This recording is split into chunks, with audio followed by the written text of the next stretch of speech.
서구인들에게 로마는 오랫동안 사상 최고의 국가라는 이미지를 유지했는데요. 로마 제국의 역사와 사회상도 흥미롭지만 당시의 성관념은 어떠했는지 궁금하지 않습니까?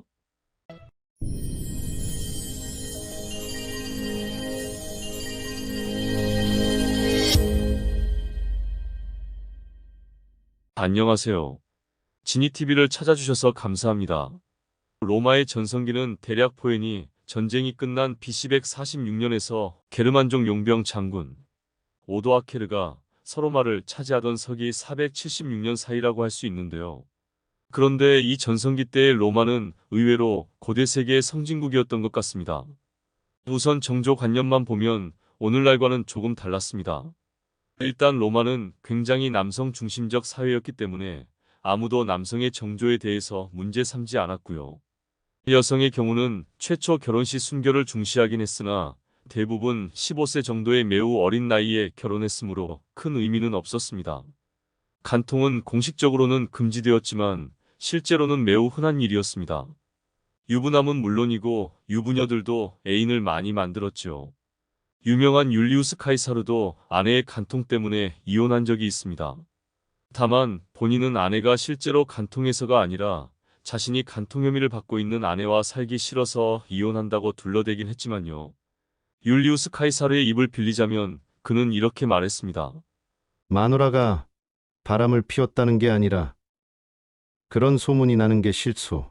황제 아우구스투스는 유부남녀들의 문란한 성생활을 바로잡기 위해 간통을 처벌하는 법을 만들었습니다. 그러나 본인 스스로가 한때 바람둥이로 소문난 사람이었죠. 아우구스투스 시대의 유명한 시인 오비디우스는 사랑의 기술이란 책에서 노골적으로 유부녀를 유혹하는 법을 가르쳐 주기도 합니다. 이 책은 당시 베스트셀러가 되었는데요. 그 때문에 오비디우스는 아우구스투스의 미움을 받아 흑해연한으로 유배되었다고 하죠. 문란하기는 황실도 예외가 아니었는데요.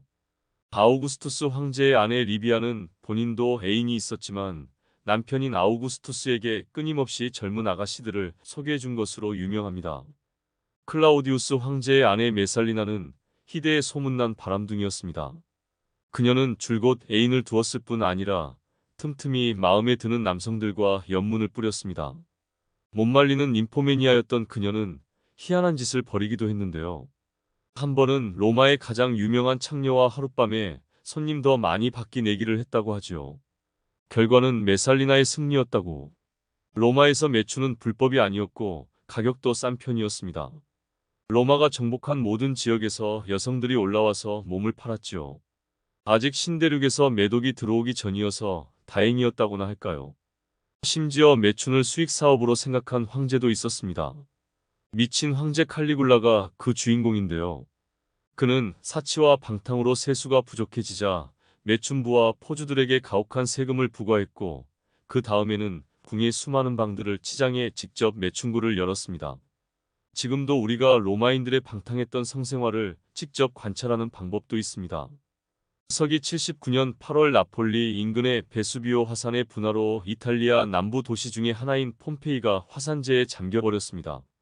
이 폼페이 유적이 중요한 가장 큰 이유는 일상생활을 하는 로마 시민들을 화산재가 그대로 덮쳐버려서 당시의 모습을 마치 타임캡슐처럼 보여주기 때문입니다. 발굴단이 발굴해낸 건물들은 부드러운 화산재에 덮여서 원래의 모습을 그대로 간직하고 있을 뿐 아니라 불의의 습격을 당한 폼페이 시민들이 화석이 되어 형태를 유지한 채 남아 있었습니다. 그런데 폼페이 시내에 남아있던 수많은 로마 시대의 미술품들도 발굴단의 눈길을 끌었는데요. 그중 일부는 상당히 보기에 민망한 것들도 있었습니다. 대중 목욕탕에는 남녀의 교합 장면을 노골적으로 묘사한 그림들을 발견했고 도자기로 만든 페니스, 요즘 말로는 딜도를 잔뜩 발굴하기도 했습니다. 어떤 중산층 가정의 현관 앞에는 성기가 비정상적으로 큰 다산의 신 프리아푸스의 그림이 그려져 있었습니다. 로마인들에게는 포르노라는 개념이 없었나 봐요. 앞서 얘기한 폼페이 목욕탕에서 발견된 그림 중 하나는 소위 쓰리섬을 묘사하고 있는데요. 그것도 동성애가 포함된 쓰리섬이라 상당히 특이합니다. 어른아이 할 것 없이 누구나 드나드는 대중탕의 벽면을 이런 그림으로 장식하는 건 현대인인 우리로서는 놀랄 수밖에 없는 감각이 아닐까 싶네요. 동성애 이야기가 나왔으니 말인데 고대 그리스와 마찬가지로 로마에서도 남성들 간의 동성애는 그리 특이한 취향이 아니었습니다. 특히 남성들 중 양성애자는 매우 흔해서 율리오 클라우디우스 황조의 5황제 중 오직 이성애만 한 사람은 클라우디우스 한 사람뿐이었습니다. 역시 포르노에 관대했던 로마인들은 동성애 장면을 술잔 등의 장식으로 그려넣기도 했습니다. 로마인들은 결혼에 대한 감각도 우리와 좀 달랐는데요. 이건 아우구스투스 황제의 사례를 들어 설명하는 게 좋겠네요. 수에토니우스의 12명의 카이사르를 인용하겠습니다. 그는 겨우 결혼정년기가 된 안토니우스의 의붓딸 클라우디아와 결혼했다. 그녀는 그의 아내 풀비아가 푸블리우스 클로디우스에게서 낳은 딸이었다. 그러나 그는 풀비아와 다투었고 클라우디아와 합방하기도 전에 이혼했다. 그는 곧 스크리보니아와 결혼했다. 그녀의 전남편 2명은 모두 전직 집정관이었고 그 중 한 명에게서 낳은 아이가 있었다. 아우구스투스는 그녀와도 이혼했다. 그가 쓴 글에 따르면 잔소리를 참을 수 없었기 때문이다. 그리고는 곧 티베리우스 네로에게서 빼앗은 리비아 드루실라와 재혼했다. 당시 그녀는 임신 중이었다. 리비아는 그가 죽을 때까지 진정으로 사랑한 단 한 명의 여인이었다. 여기서 우리는 당시 로마 상류층들의 결혼관을 엿볼 수가 있습니다. 이혼 경력 따위는 전혀 문제가 안 되었습니다. 아이가 있어도 상관없었고요. 황제 아우구스투스는 심지어 다른 남자의 아이를 임신 중인 여자와 결혼했지 않습니까? 그 아이가 바로 다음 황제 티베리우스가 됩니다. 다음 문장도 읽어보세요. 스크리보니아는 그에게 율리아라는 딸 한 명을 낳아주었다. 하지만 실망스럽게도 리비아와의 결혼에서는 아이가 없었다. 율리아의 첫 번째 남편은 당시 겨우 에티를 벗은 마르켈루스였다. 그가 죽자 아우구스투스는 옥타비아를 설득하여 율리아를 마르쿠스 아그리파의 아내로 만들었다. 당시 아그리파는 마르켈루스의 누이 한 명과 결혼하여 아이들까지 있는 상태였다. 아그리파가 죽자 아우구스투스는 새로운 사윗감을 찾았다. 그러다 의부사들인 티베리우스를 율리아와 결혼시키기로 마음먹었다. 하지만 티베리우스는 이 때문에 그의 아이를 낳아준 원래의 아내와 이혼해야 했다. 대충 감이 잡히시나요? 정략을 위해서라면 이미 결혼한 사람도 이혼한 후 새로 결혼하고 형식적으로 분명히 온누이여도 결혼하는 게 당시의 풍토였던 거죠.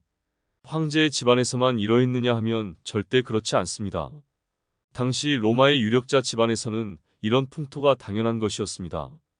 당시 로마의 상류층들은 여자를 집안 간에 거래를 할 때 쓰는 더할 나위 없이 좋은 카드로 간주했던 겁니다. 사실 현재의 눈으로 보면 더 어이없는 혼사도 일어나곤 했는데요. 율리우스 카이사르와 대립하던 소카토의 경우를 보자면 그를 따르고 존경하던 인물 중에 퀸투스 호르텐시우스란 자가 있었습니다. 그런데 그는 어떻게 해서든 카토와 친족 관계를 맺고 싶어서 이미 비블루스란 남자와 결혼해서 2아이까지 낳은 카토의 딸 포르키아를 자신에게 달라고 졸라댔습니다. 그렇게만 해준다면 자신이 귀한 땅에 좋은 씨앗을 뿌리듯 훌륭한 자식을 낳겠다는 말까지 덧붙여서요. 하지만 카토가 이를 허락하진 않습니다. 호르텐시우스란 자는 마지못해 카토의 딸을 포기합니다. 하지만 그는 여기서 한 발 더 나갑니다. 호르텐시우스는 다음과 같이 제안합니다. 그러면 카토 선생의 부인을 제게 주시는 건 어떻습니까? 독자가 만약 독자를 존경한다는 인물에게 이런 요청을 받으면 기분이 어떨 것 같습니까? 저 같으면 법이고 뭐고 한 방 때려주고 싶네요.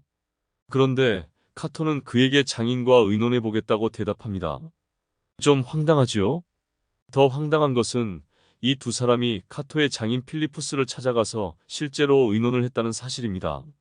그리고 그보다 더욱 황당한 것은 장인 필리푸스가 카토가 보는 앞에서 호르텐시우스와 딸 마르키아의 결혼을 승낙했다는 사실입니다. 심지어 당시 마르키아는 카토의 아이를 임신 중이었다고요. 거짓으로 지어낸 이야기 같지요? 저도 플루타르코스의 영웅전에서 이 부분을 읽으면서 약간 멘붕이 와서 지어낸 이야기였으면 좋겠다고 생각했습니다. 그러나 플루타르코스는 이 일화를 소개하면서 카토는 그들의 결합을 적극적으로 도와주었다고 말하고 있습니다. 참고로 나중에 호르텐시우스가 먼저 죽어버리는데 그러자 마르키아는 다시 카토에게로 돌아갔다고 합니다. 더 황당하죠? 저도 황당합니다. 로마인의 성생활과 결혼관 이야기였습니다. 여기까지 봐주셔서 감사합니다. 재미있게 보셨으면 구독과 좋아요 부탁드립니다.